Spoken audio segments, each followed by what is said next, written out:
Good morning. Please rise in body or spirit and join in this hymn composed by the Reverend Wendy Luella Perkins, a UU minister and folk singer from Kingston, Ontario, as a blessing during a retreat. Oh, we give thanks for this precious day, for all gathered here and those far away, for this time we share with love and care.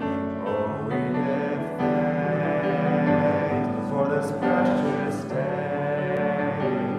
Oh, we give thanks for this precious day, for all gathered here and those far away, for this food we share with love and care. Oh, we give thanks for this precious day.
We are grateful to have Brett Carson and Kevin Shen back with us this morning, so it's great.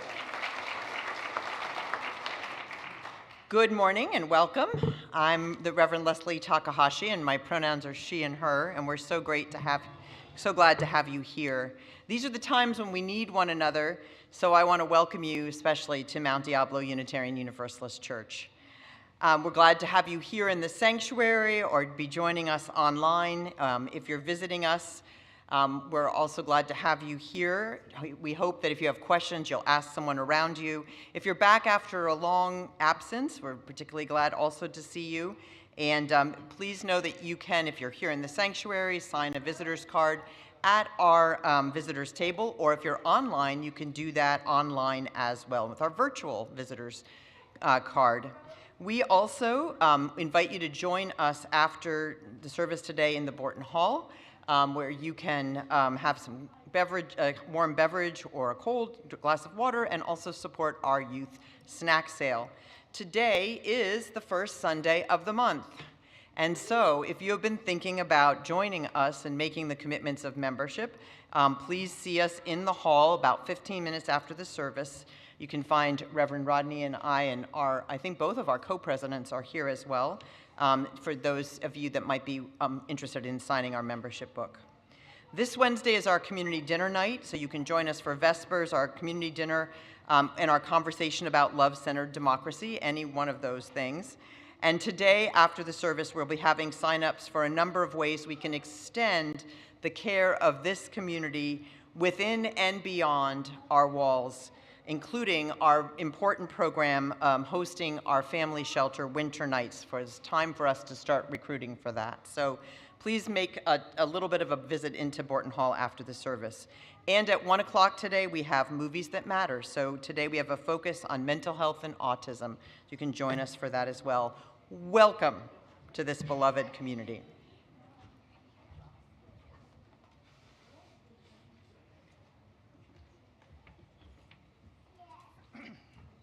Good morning.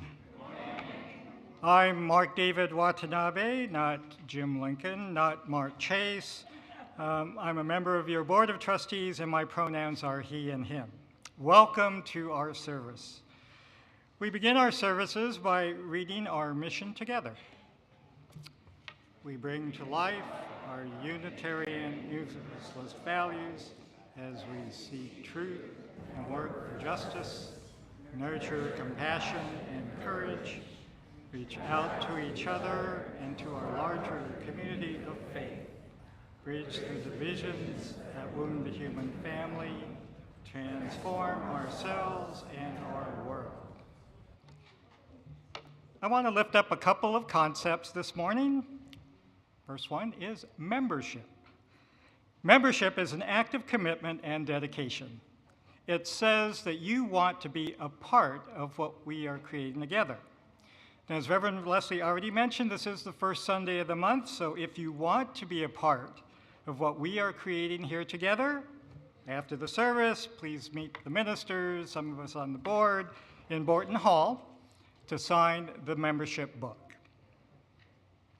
Second, community. Community is life-saving in these times. We urge you to consider coming to Together We Are More. And this is our annual fellowship event, which will happen next Saturday night on March 8th. Now, it's a party and a celebration of community, and certainly we need you, but for you new people, maybe you're not quite sure what that is. It's really an event where people will come together. We're going to set up tables in Borton Hall, and everybody brings in a snack to share. It's a table of 8, and the tables usually have a theme. They're not fancy. In fact, mine is usually pretty lame. But it's a chance where we will mix people together to kind of have the conversation and to build community, mix new people and people that have actually been here longer than me in my measly 2,585 days. Had to throw that in, right? So it's a great way of getting to know more people and to build the connections that we so sorely need in these times. So if you're interested, we actually do need some more table hosts to create those tables and to help initiate conversations. So if you might be interested, please either see me or Linda Russell. Please raise your hand. Linda's over there. Hey. And to sign up to be a table host, we can give you some more information, or anybody. You could contact any one of us on the board to find out what it's all about. It's not a lot of work and a way to really help. In these times, let us celebrate and support the values we champion. And again, welcome. It's absolutely good to be together. All right, so this morning we're focusing on sharing what we have and recognizing the power that we have together. So as you greet people, please say, "It matters that you're here."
I'd like to invite you to join me in singing Be Gentle by Leah Morris.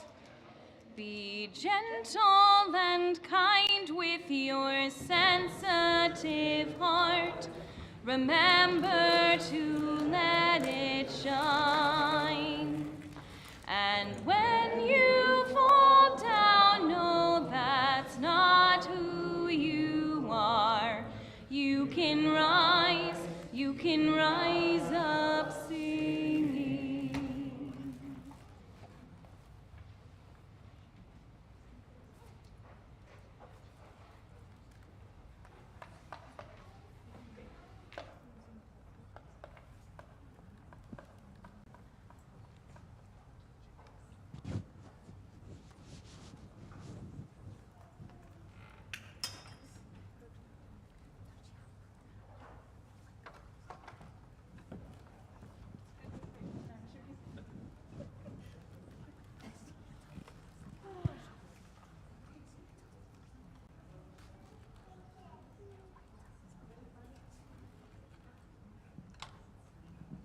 Good morning.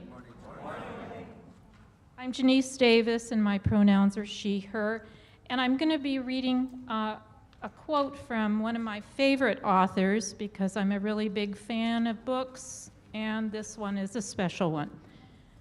So I'm reading this morning for the chalice lighting a quote from Robin Wall Kimmerer.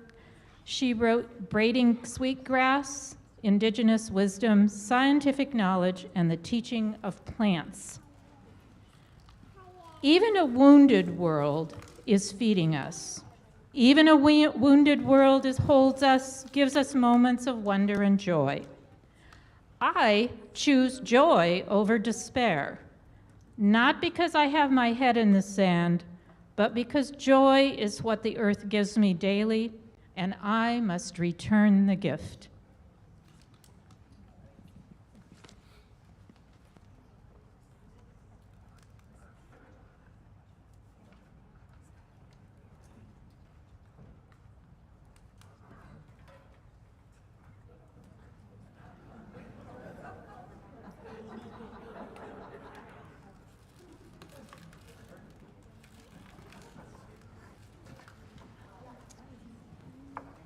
Hi, Turkey. What are you doing? Giving out microphones for a minute. Ask me again.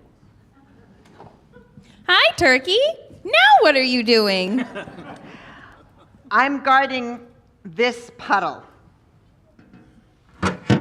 From who? Strange birds keep showing up, and I just want to be sure they don't take my water. Strange birds? Yes, I would say they're chickens, except they might be pillows. Turkey, are you okay? Did you stay up binging the bird channel again? Might be pillows. I'm fine, except they might also be stuffed potholders. Stuffed potholders. Oops. Who? Well, this conversation's going nowhere fast. Waste of space. Dud, bust, flop. I didn't say that, Turkey. What do you mean, take? And who is doing the taking? The chicken pillow, though to be honest, I'm just worried about acquisition in general of my water. Who? I mean, what? Oh, Owl, you know, drink, consume, try to bottle. This water is mine. I saw this puddle first. Really? You don't look wet. Saturated, soaked, soggy, sodden, moist, waterlogged, drenched. Parrot, I didn't say any of those things. Turkey, were you waiting? No, I saw my beautiful reflection in this puddle first. Who? You? Reflection in the water? Yes, first. First and foremost, primo.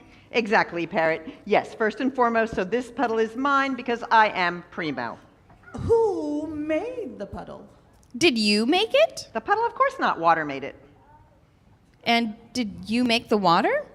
Rainmaker, go-getter, powerhouse. Parrot, what is with you today? I'm trying on synonyms and slang interpretations, since you all tend to find my parroting a bit of an annoyance.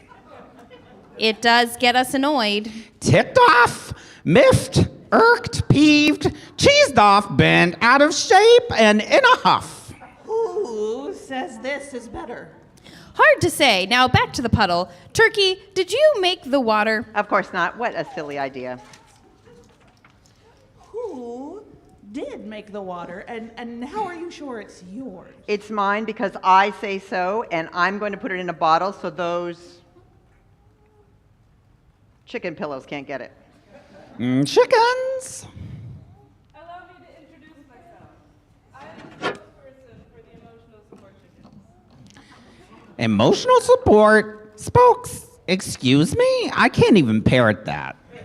We are an international movement of cute little hand-knitted chicken-shaped pillows to hug, you know, symbols of love and support when you need it. Oh, and something you can cling to in bad times. Bad times, bummer, hard patch, total drag. I know what this is, and I need a chicken. I see here on my phone that I can get some here by tomorrow with a little nest using that A company. No, those are emotional support chicken nuggets made in a factory. You pay for those. We are part of the gift economy, handmade with love. Who are you? I am the emotional support chicken spokesfowl. I have nothing to say to that. That sounds nice about the chickens, I must say. Say, converse, chew the fat, chat, who? Parrot, I'm becoming clearer that this is not better. Well, now I'm miffed. Can I have a chicken, please? Who owns the water? Who owns love? Oh, deep questions, Owl. Water is just there like air. Right, and so you can't own it.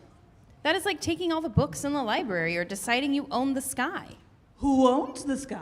Well, I do if you're talking about awesome flying. Cool, rad, sick, dope, lit. Okay, here, chicken. Let me get you one for silent contemplation. The point is, you don't own that puddle, and even if I think it would be a bad idea for knit creatures to go in it, it can be a resource for all of us. I guess I would like to pay for a chicken too. No, it's a gift. Really? By the powers vested in me as emotional support chicken spokesfowl, I gift a chicken unto you. Wow. Maybe this is a better way. Yes. Affirmative, totally, heck yeah. Oops, where's my chicken? And please, everyone, have a drink from our puddle.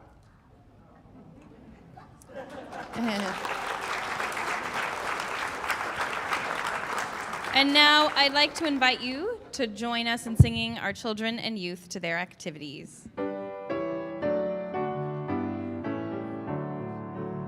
As we leave this friendly place, love give light to every face. May the kindness which we learn light our hearts till we return.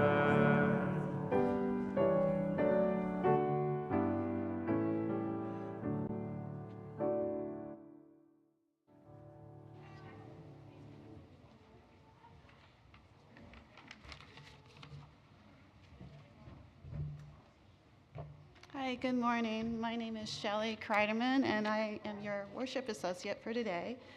My pronouns are she, her, and hers. I received the email late with an apology. Sorry the music recording took so long. I've been busy with my father-in-law who is in the hospital again. He has a brain injury, and I've been his primary caregiver for the past 20 years. I paused for a moment in reflection. Like my section leader, Amy, I also shared caregiving duties with my tireless mom before my father's passing. It was tough. Our families intertwined constantly, trying to keep my dad as safe and healthy as possible. This while, like Amy, having my own ongoing medical condition. Our chorus had been practicing Elton John's Overcoming Addiction song, I'm Still Standing, the transcending lyrics relatable to so many difficult circumstances, such as caregiving, but tough can also be rewarding. My father was an active Alzheimer's patient, so there was many walks, the hands of grandchildren to steady him when he had difficulty, and his brave patients struggling to remember the names of family members. I am so proud of my father. He did it for us. His memory guides me. In this spirit, I sent the encouragement. I'm sure you bring relief to your loved one and or family. We take care of each other. And the quick response being, you don't know how much your words have meant to me. We take care of each other. The truth is, I truly believe this, as that is how I wish to envision the world. Perhaps a maddening hope in these times. I am wearing political colors today. But hope is a power I wield within to believe in the goodness of collective humanity. An encouraging word, an offer of resource, tangible or not, goes a long way. The following rehearsal, I nailed the notes. I had just started anti-seizure medication to improve my own condition. Knock on wood, I'm still standing better than I ever did. I needed Elton's mantra. But it was our closing circle practice of clasping hands that hooked me. Blending four-part harmony, we sang the song whose words speak of strong inclusivity. Tomorrow's another day. I hope and pray we'll be together. Tomorrow, this today, will be a yesterday that's gone forever. So take my hand, my friend, I want to say, I'm glad we laughed and loved and sang together today.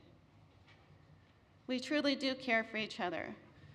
Let us remember the blessings of being in community, the stories that shape us, and the power we have despite these chaotic times to reach out and strengthen the quality of our lives. Come, let us worship.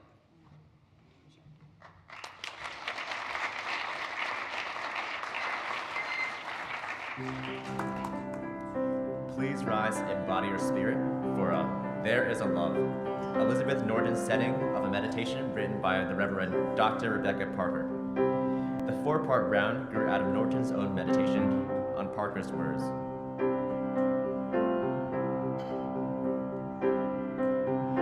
There is a love holding me.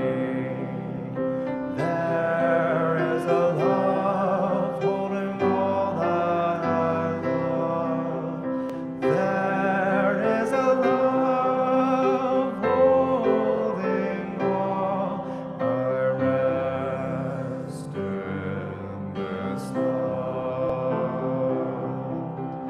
There is a love holding us. There is a love holding all that we love. There is a love holding all. We rest in this love. There is a love holding me. There is a love holding all that I love. There is a love holding all. I rest in this love.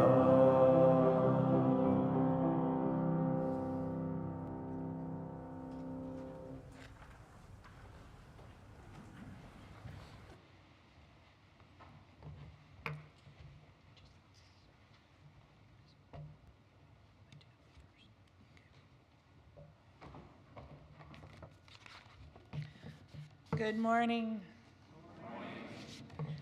Now is the time in our service when we take into the heart of this community those joys and sorrows which are too great to hold alone. Would those who have written in the book of joys and sorrows come forward at this time?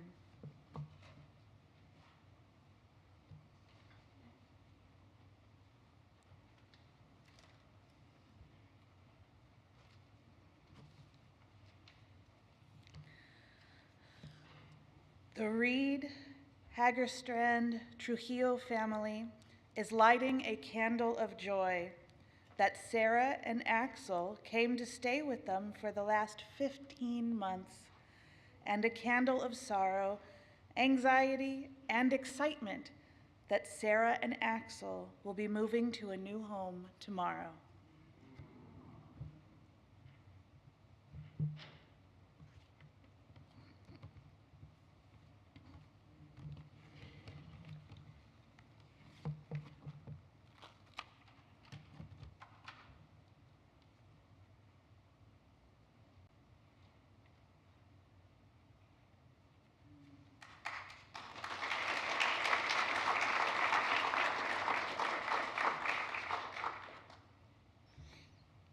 Michael Stein would like to light a candle of sorrow.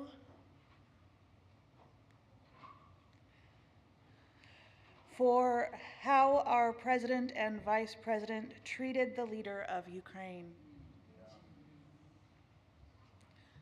Reverend Leslie is lighting a candle of sorrow for the behavior of our nation's leaders on the international stage. A candle of care for our members connected to Ukraine, Europe, and the Russia resistance. And I am asking Reverend Leslie to light 2 final candles.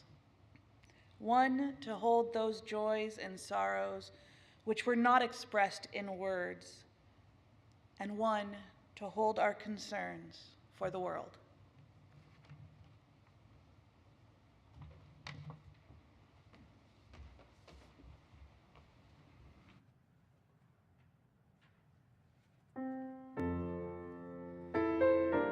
Please remain seated as we sing this chant that was composed by the Rabbi Nathan Siegel, a musician, spiritual teacher, and rabbi living in Marin with his brother Joseph. It expresses his desire to build a loving community.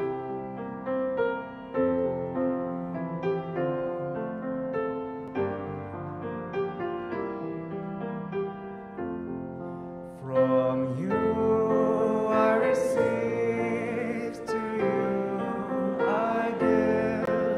Together we share, and from this we live. From you I receive, to you I give. Together we share, and from this we live. From you I receive, to you I give. Together we share, and from this we live.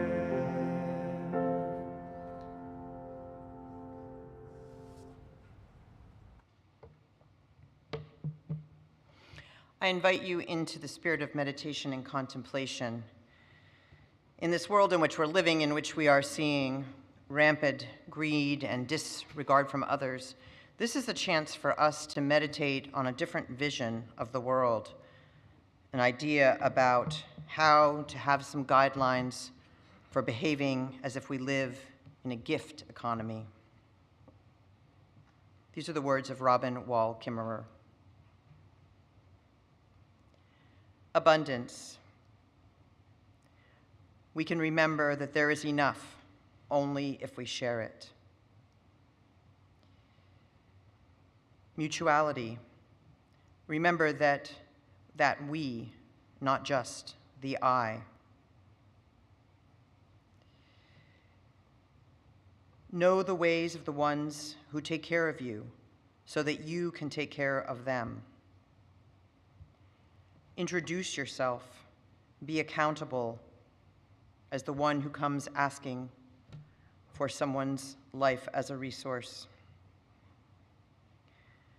Ask permission before taking. Abide by the answer. Never take the first one, never take the last. Take only what you need. Take only that which is given. Never take more than half. Leave some for others. Harvest in a way that minimizes harm. Use all forms of life energy respectfully. Never waste what you have taken. Share. Give thanks for what you have been given. Remember reciprocity for what you have been given, and be a giver. Sustain the ones who sustain you, and the earth will last forever. I invite us just to take a moment and feel the spirit of these lessons from Robin Wall Kimmerer's traditions and the Potawatomi people. And think about what a salve they would be and could be in our lives in this world today.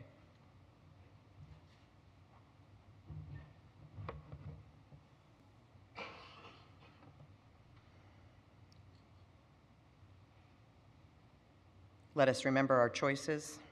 Let us remember our intentions. Let us remember our gratitude for the gifts of life.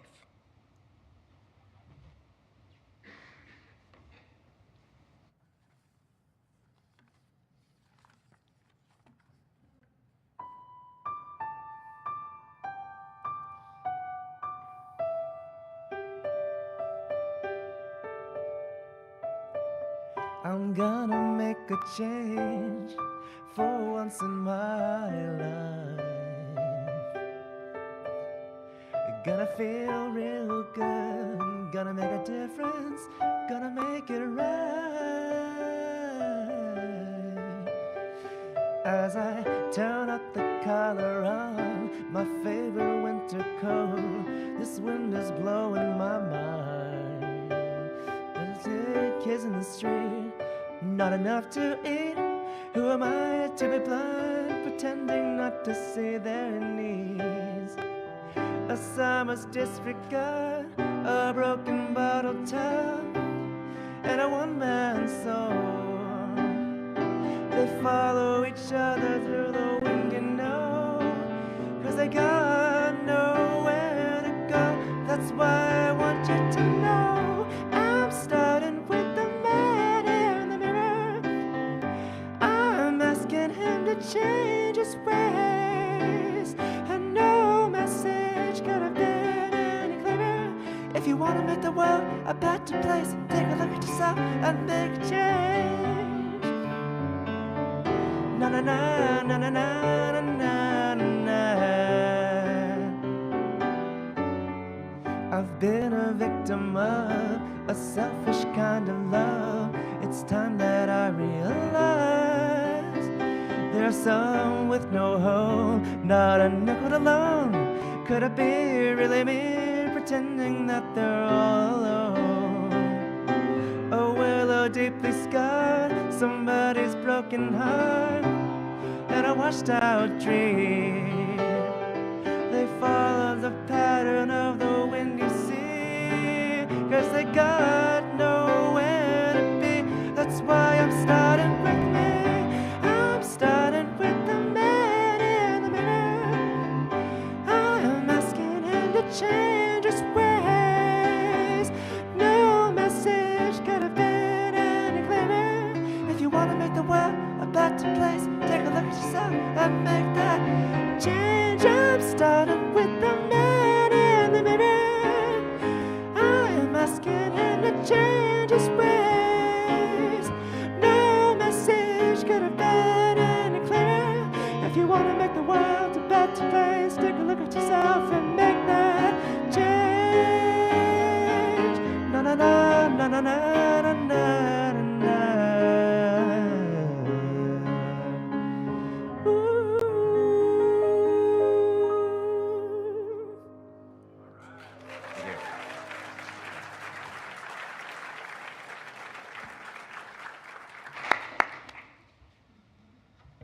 Kevin, I feel like you should take a bow.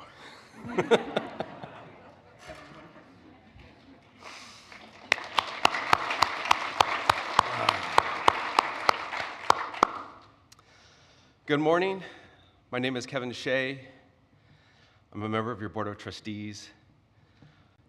In the last several months, in the span between surviving, thriving, and dying, my family was just trying to survive. So this is my first time that I've been here in 2025. It's good to be back. I don't know if I've been away for this long since maybe when my mother-in-law was dying, and perhaps not even then. So it is so good to be here. It is so good to see all of your faces.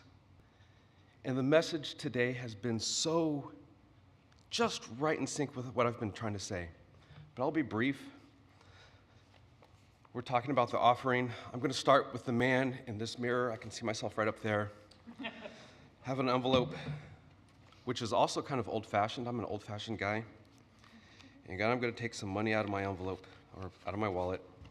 I'm going to put it in the envelope. It has my name on it. And I'm going to prepare it for the offertory, which will be in just a moment.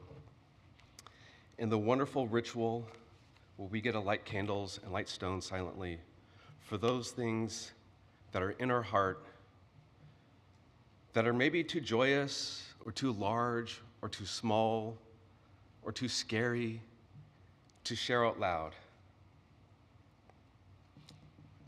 but which is in our heart and is so important and needs to be shared with the world. The ushers will now come forward.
So before we dedicate the offering, because I have the microphone, the offering is what helps power this church. But this is why we church. The stones and the candles are why we church. So I think we should bless the stones. We should bless the candles. We should bless the joys and the sorrows and the hopes and the dreams and the heartaches. With a hearty amen. Can we get a hearty amen? Amen. All right. And now let's dedicate our offering with the words that are on the screen. To the work of this community in transforming ourselves and our world. We can dedicate ourselves and our offerings. Amen.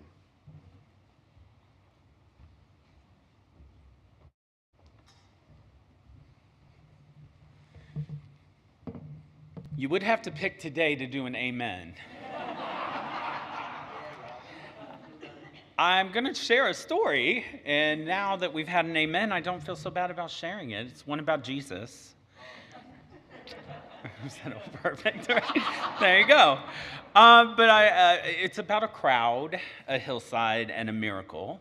And it is found in the Christian scriptures. And Jesus and his disciples were up on a hillside in preparation for Passover, and a large crowd had gathered, larger than they expected. Some say about 5,000 or so, who knows. But it was huge, and it was around dinner time. And people went, oh no, there's no way we can afford to feed all of these mouths. We don't have much money, and there's no way that we could gather all the food in time. And there in the crowd was a young boy who had 5 loaves of bread and 5 fishes. And he gave the 5 fishes and 5 loaves to the disciples, who then distributed the food to everyone's chagrin, the 5,000 people, and no one went hungry. And as a child raised in Christianity, I was always taught that the miracle was in the multiplication of the bread and the fish. But I am standing with you today as a Unitarian Universalist, and I think I see a deeper miracle here, one that aligns with our values. For me now, the miracle wasn't that Jesus and the disciples fed an enormous amount of people with such small amount of food. It was that they decided to in the first place. The miracle was that the community mattered, that no one should go hungry. This is a community care, a value that we hold dear as Unitarian Universalists. We lift it up in our value of interconnectedness. And it's not just a miracle story from a text that some of us draw inspiration from and others don't. It is a miracle from a lived history, even within this nation ourselves. There's a practice as old as humanity called mutual aid. And it's about communities coming together to meet the needs that they have, especially when the systems around us fail. It's about saying, we're going to take care of each other. And it's a practice that has shaped movements for justice and survival throughout history. In Dean Spade's book, Mutual Aid, Building Solidarity During the Crisis and Next, published in October of 2020 during COVID, he analyzes mutual aid networks throughout time and highlights very interesting and key historical examples. I will just give you one from our local area, which is the Black Panther Party. In the 1960s and 70s, they started the Free Breakfast for Children program. They knew that hungry kids couldn't learn, so they banded together and fed them. And at its peak, the program served thousands of children across the country every week. This level of community care, I find, is inspired. It is also extremely subversive. And at the time, the FBI head, J. Edgar Hoover, who who, by the way, loathed the Black Panther Party, declared war against them in 1969. He called the Free Breakfast for Children program, quote, potentially the greatest threat to efforts by authorities to neutralize the Black Panther Party and destroy what it stands for. He responded by giving carte blanche to law enforcement to destroy the program itself. But mutual aid isn't something that's just out there. It's not just historical practice or a distant ideal. It is something that we do right here in this community, here in this congregation. I see it in our Winter Nights program, where we open our doors to our unhoused neighbors. I see it with our Faith Without Walls program, where, among other things, we shower and feed folks who don't have as much as we have. It's our way of saying to the world around us, we are in this together.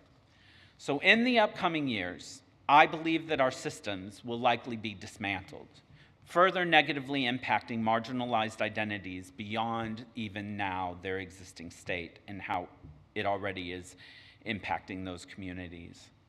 But I believe that we are capable of embodying our UU value of interconnectedness, and I think that we often already do. So in the upcoming years or months, I hope that we can continue to be the miracle of community care.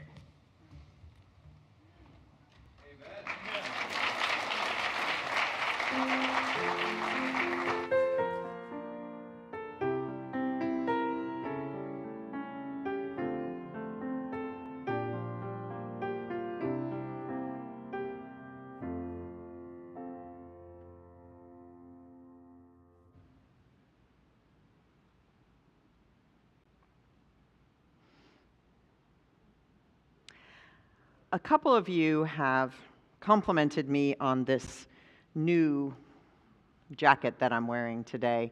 And I always know when I wear something new because I tend to try to have a minimum impact, so I wear the same thing over and over. So the minute I wear something new, everyone notices. But I was really glad that some of you noticed today, and it's all fine to do, because this was actually a gift that was given to me by someone in this community who said, you know, someone gave this to me, it doesn't work for me, I think you'd like it, you should take it. And I said, okay. And there in that gathering, I suddenly had something to end the monotony of my wardrobe. So there you go. It was very encouraging. In her book, The Serviceberry, which is her newer book, Robin Wall Kimmerer, who is a member of the Potawatomi Nation, tells this story, and I really think this is a story for our times.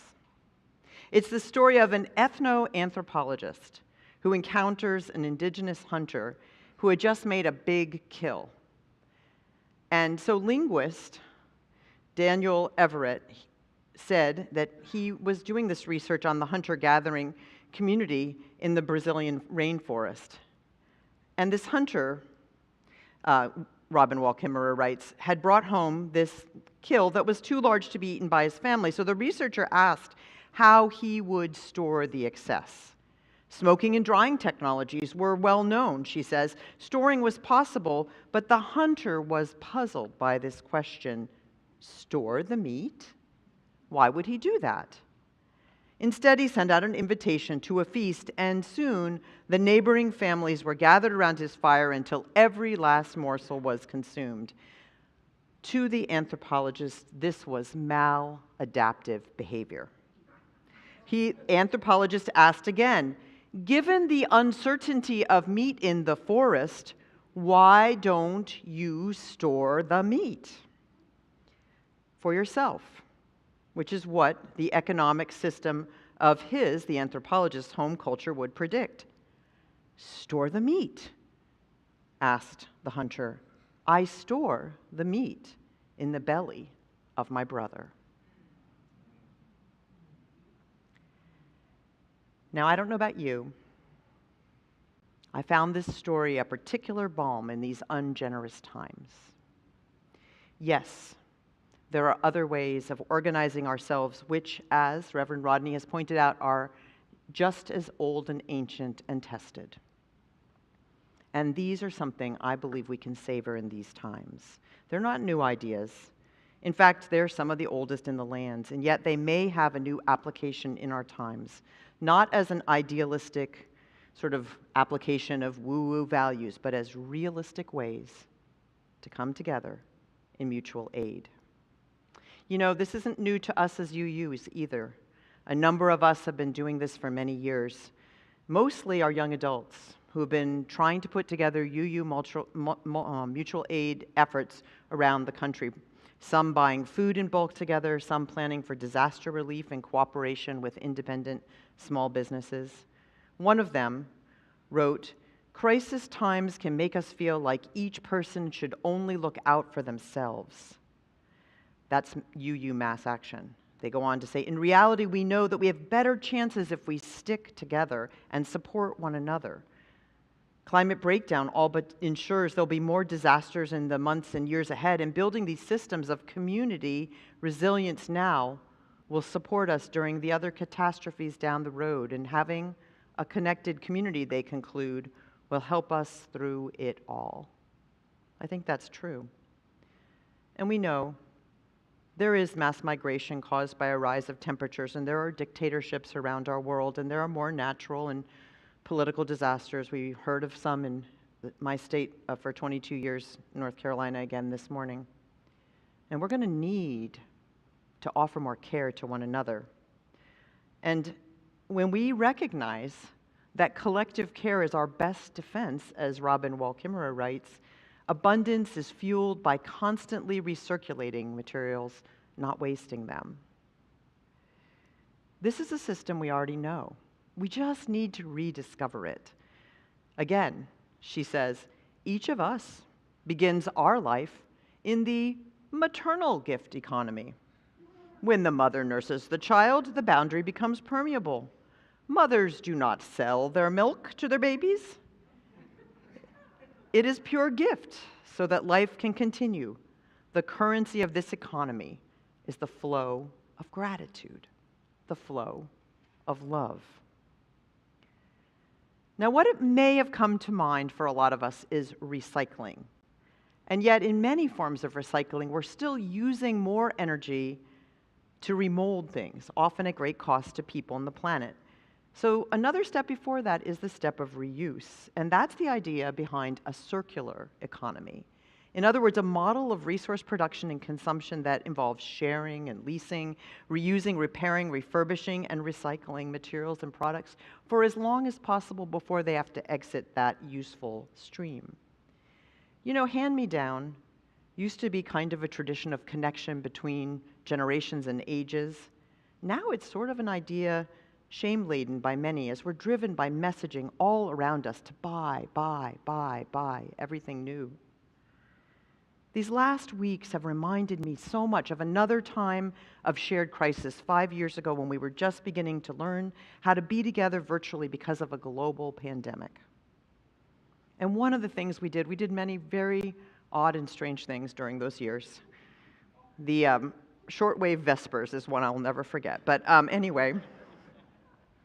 But one that I'll also always remember is our mask project. And this was before there were a lot of commercially available, masks that actually were useful for the project, for the job of keeping germs off of one another. But we didn't know that, but we began to make masks out of cloth for each other. They didn't keep us safe, and yet they did, because so many people were involved, and it kept so many spirits safe.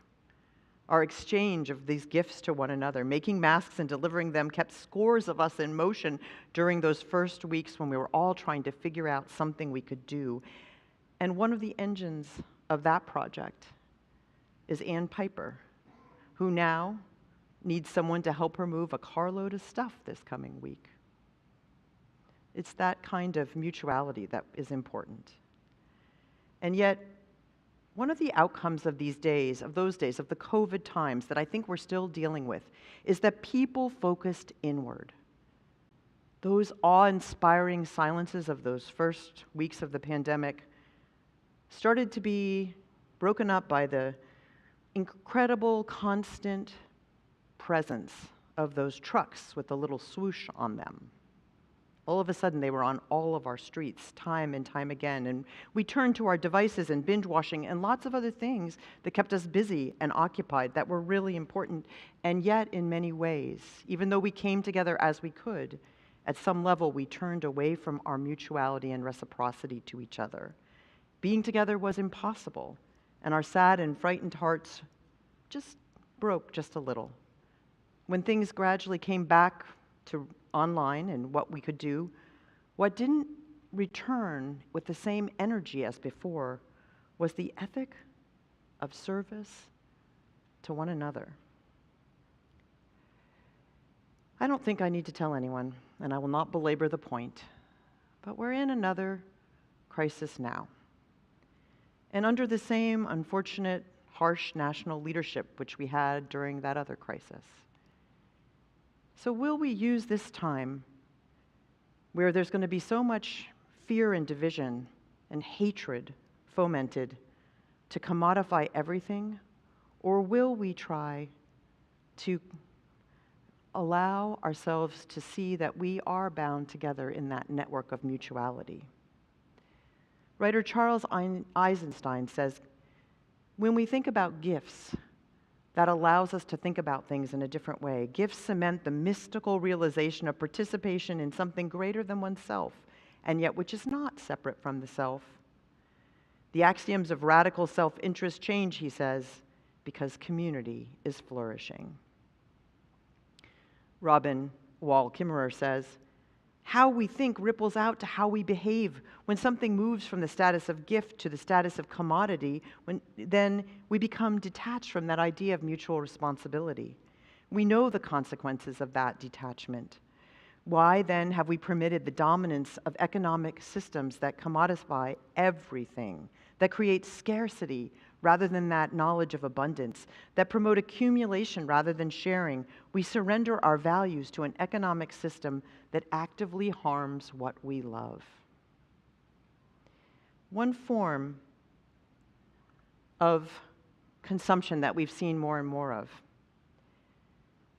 in the unhelpful uses of social media and other ways of communicating is the competition for attention. It's become another illness in our consumptive world. And writer and social activist Adrienne Marie Brown wrote this essay in which I'm going to read a little teeny part of it. And she says, it is a way to fight against the natural divisions that we're going to have, that we're going to want to blame one another. We're going to want to make one another at fault. But this is what she wrote. I will not engage in gossip about you. She wrote this line after the first wave of Black Lives Matter movement was over and its leaders were being attacked and doxxed regularly across the country. She wrote, these systems of dehumanization weave together and bind us all in the grip of harmful assumptions against one another. There is also the violent and envious competition around success taught to us within capitalism.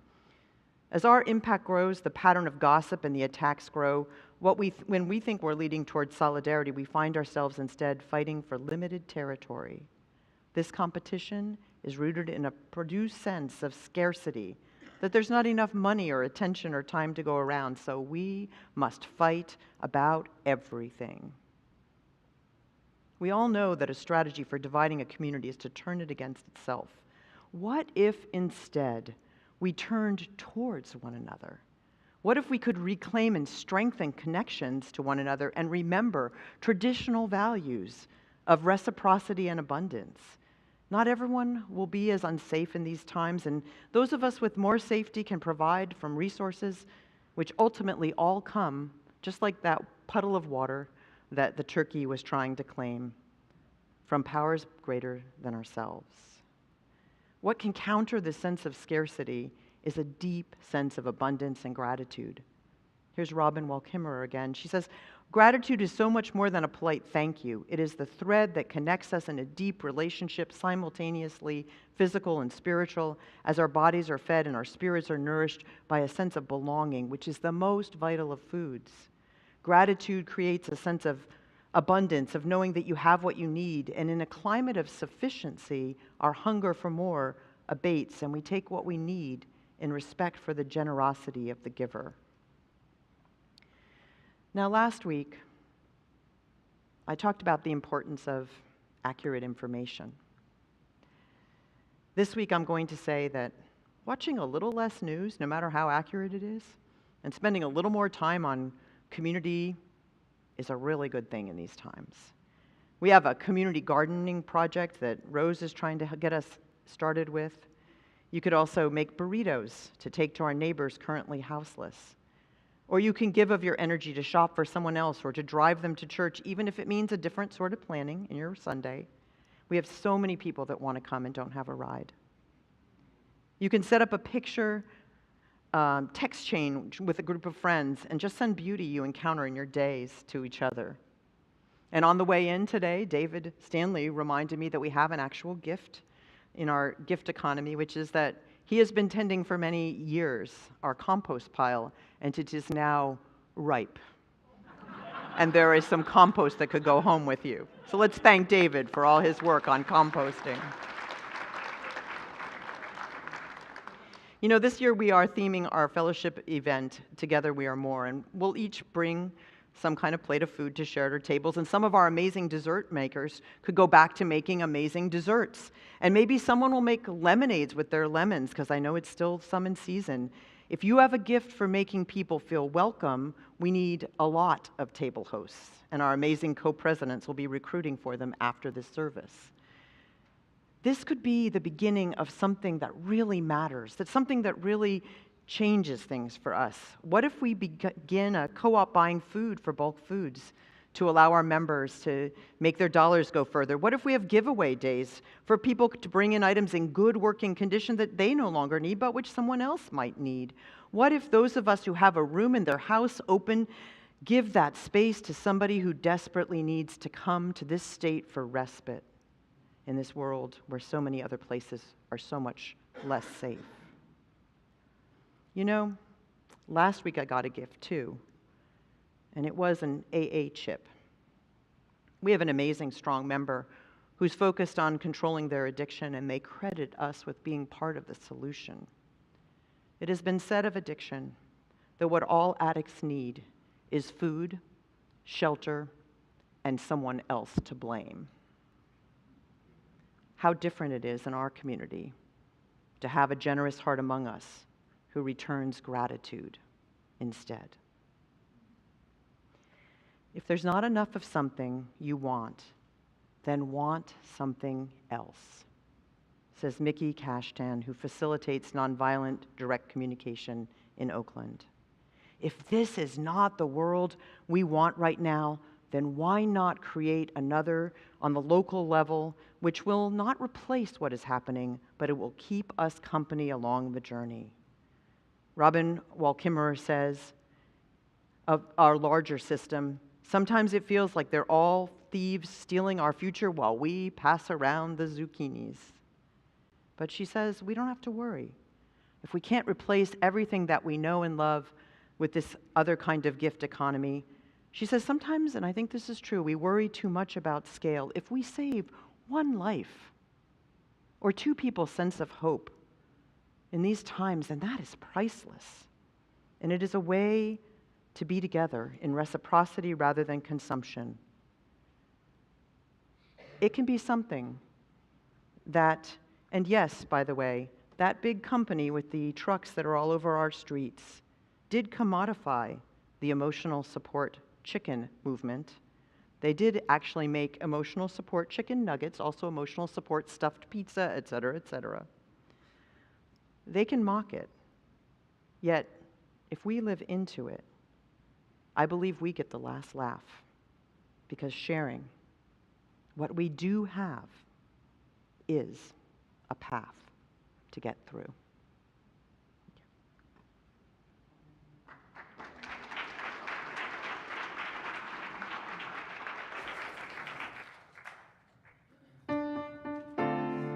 Please rise and embody your spirit for the song, Spirit Says Do, one of those used during the Civil Rights era at virtually every demonstration, mass meeting, and march in the late 1950s and early 1960s. Singing songs help give the activists strength and a sense of self.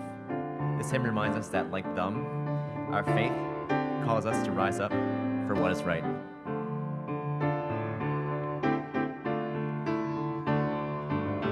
You got to do when the Spirit says do.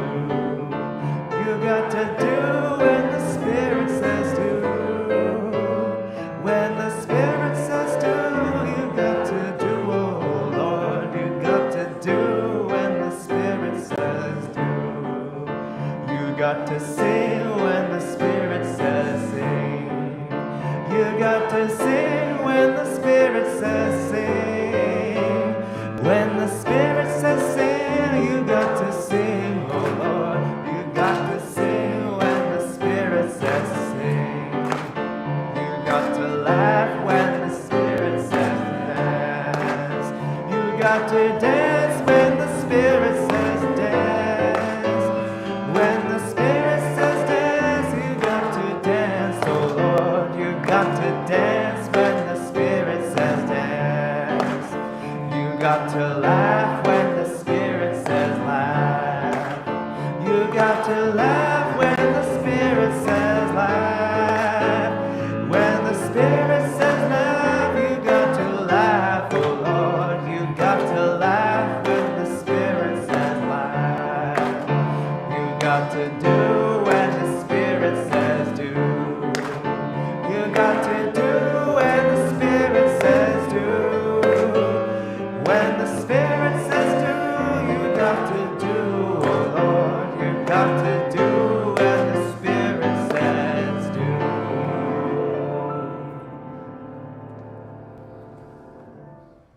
Let's one more thank you to Brett and Kevin for our music today. And we extinguish our chalice with these words from Robin Wall Kimmerer. In a gift economy, wealth is understood as having enough to share, and the practice of dealing with abundance is to give it away. In fact, status is determined not by how much one accumulates, but by how much one gives away. The currency in a gift economy is relationship, expressed as gratitude, interdependence, and the ongoing cycles of reciprocity. A gift economy nurtures the community bonds that enhance mutual well-being. The economic unit is we rather than I, as all flourishing is mutual. Let us take our gifts of connection here out into the larger world, and let us do so in the spirit of peace.